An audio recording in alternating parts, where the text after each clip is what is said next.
তাহলে অবশ্যই কোচাগঞ্জ রনগাঁয়ে থাকতো।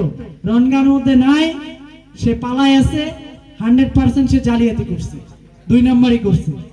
আমরা এই আজকের প্রোগ্রাম থেকে মেসেজ দিতে চাই আরো কিছু জনকে, তাদের দিকে তাকান যারা আজ আপনার এলাকায় আপনার ভাইরা নাই, যারা অনেকে কারাগারে, আপনার এলাকা থেকে একজন কারাগারে গেছে, একজন কি 2-3 জন কারাগারে গেছে।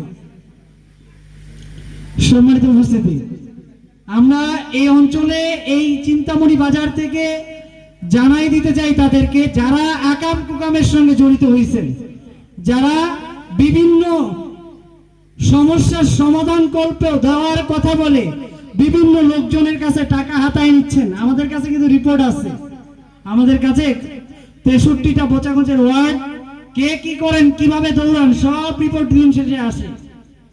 যৌথ বাহিনীর অভিযান চলছে আজ বোচাগঞ্জে, বুঝছেন?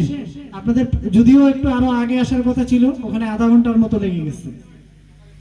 সম্মানিত উপস্থিতি, আসলে ভালো জিনিসের শুরুয়াত কিন্তু সংখ্যায় কমই হয়, কিন্তু সংখ্যায় কম হলেও তারা তাদের সৃষ্টিকর্তার উপর বিশ্বাস